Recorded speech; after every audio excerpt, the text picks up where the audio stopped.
Oke, video kali ini saya akan membahas juga komparasi dua motor beda generasi dari Yamaha kelas sport fairing 250cc. Ya, kalian tahu lah pastinya, yaitu Yamaha R25 generasi pertama dan kedua. Nggak afdol dong kalau kemarin saya bahas yang MT25 nya, kalau nggak bahas juga yang R25 nya juga.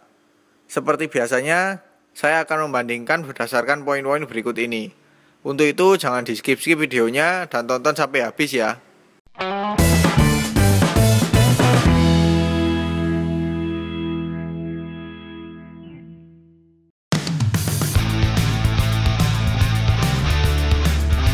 Bicara desain, memang keduanya ada perbedaan paling signifikan pada bagian depan ke tengah ya. Yang generasi pertama bagian depannya ada yang menganggap seperti Predator ya. Kalau saya pribadi sih lebih mendekati garis desainnya R1 yang ini. Bahkan sampai belakang juga ada kemiripan. Sedangkan yang generasi kedua bagian depannya mengikuti bahasa desain R series terbarunya.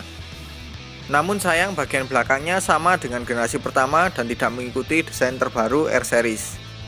Kembali lagi ya ke selera kalian masing-masing. Kalau saya lebih suka R25 generasi pertama, karena lebih senada saja sih desainnya dari depan sampai belakang.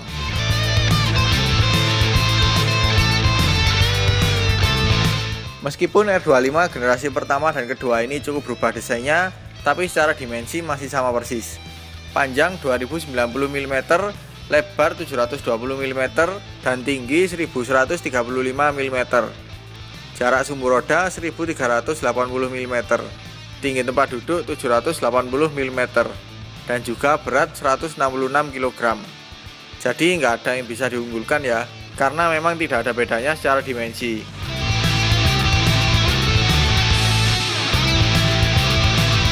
Untuk spesifikasi mesin juga kedua motor ini sama saja. Berkapasitas 249cc, 2 silinder, DOHC 8 klep, berpendingin air. Diameter kali langkah 60 x 44,1 mm. Membuat tenaga motor ini kuat di putaran tengah ke atas. Rasio kompresinya 11,6 banding 1. Cocok menggunakan bahan bakar oktan 95. Limit putaran mesin ada di 14.000 rpm. Tenaganya 35,5 HP di 12.000 rpm dan torsi 23,6 Nm di 10.000 rpm. Transmisinya 6 speed.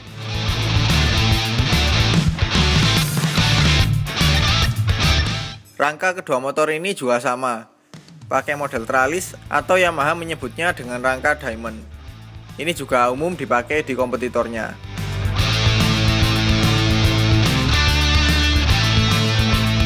Nah, untuk lampu ini ada perbedaan.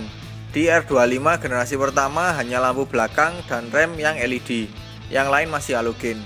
Sedangkan di R25 generasi kedua ini semua sudah LED kecuali lampu sein yang masih halogen. Jadi untuk lampu, saya lebih suka R25 generasi kedua meskipun seinnya masih halogen dan bentuknya yang kurang oke.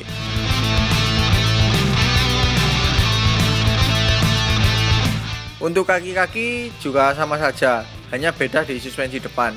Yang R25 generasi pertama pakai teleskopik, sedangkan generasi kedua pakai upside down.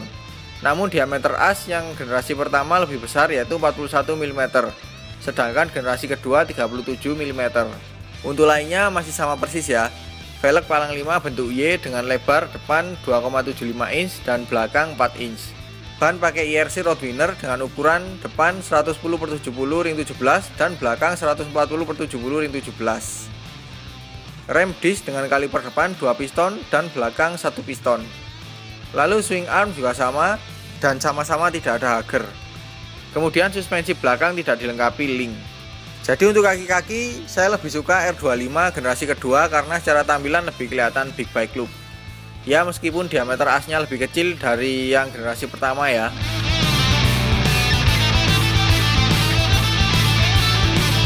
Untuk speedometer kedua motor ini juga ada perbedaan bentuk ya.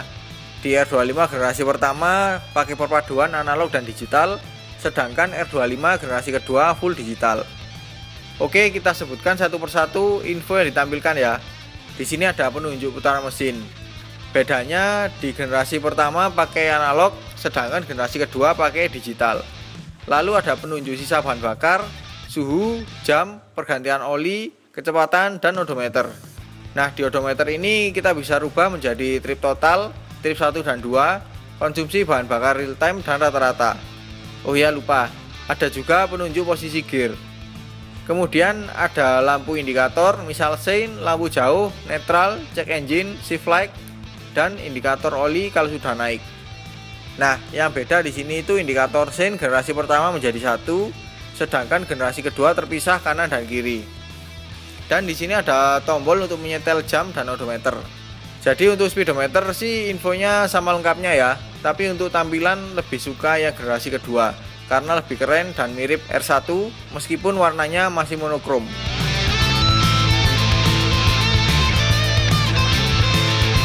Untuk tombol-tombol di stang secara tampilan dan kelengkapan juga beda ya. Untuk tombol di sebelah kanan di R25 generasi pertama ada engine kill switch dan starter. Sedangkan di R25 generasi kedua ada engine kill switch yang jadi satu dengan starter dan ada tombol hazard. Lalu untuk tombol sebelah kiri sama, ada pass beam, lampu dekat dan jauh, sein, juga klakson. Jadi untuk tombol-tombol di stang saya suka R25 generasi kedua karena selain secara tampilan lebih keren juga lebih lengkap.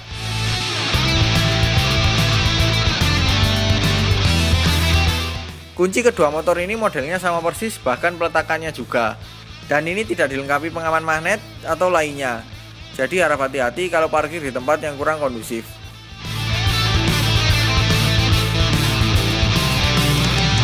Untuk tangki bahan bakar, keduanya sama-sama full dilapisi cover ya, tapi bentuknya berbeda. Di R25 generasi pertama bentuknya lebih kurus namun tinggi, sedangkan R25 generasi kedua lebih rendah tapi lebih lebar. Meskipun berbeda bentuk, tapi kapasitasnya sama, yaitu 14 liter. Jadi untuk tangki bahan bakar, secara tampilan saya suka R25 generasi kedua, karena lebih kelihatan kekar dan besar.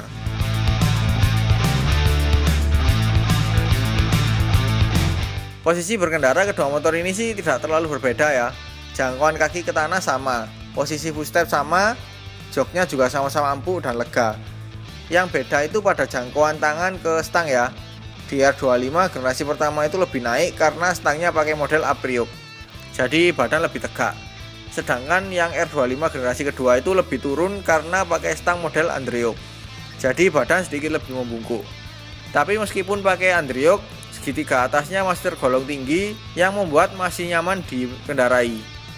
Jadi untuk posisi berkendara, saya lebih suka R25 generasi kedua karena lebih sporty namun masih nyaman.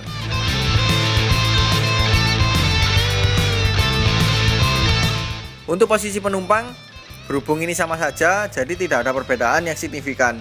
Yang membedakan hanya jarak antara penumpang dan pengendara yang selisih sedikit saja, karena faktor perbedaan posisi berkendaranya.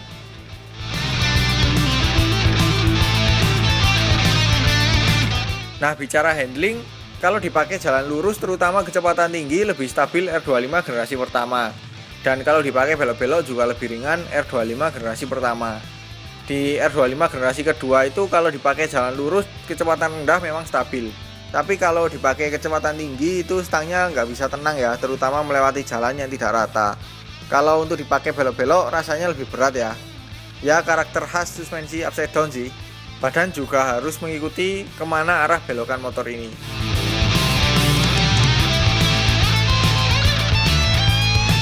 Mengenai konsumsi bahan bakar, kedua motor ini tidak terlalu beda ya. Berdasarkan motor yang saya review ini, di R25 generasi pertama menghasilkan 26,7 km per liter. Sedangkan R25 generasi kedua 23,2 km per liter. Ya memang ya, tadi selisihnya jauh. Tapi memang kedua motor tadi dipakai oleh masing-masing owner dengan gaya berkendara yang berbeda ya pastinya. Jadi umumlah untuk karakter mesin 2 silinder sport memang sekitar angka tersebut.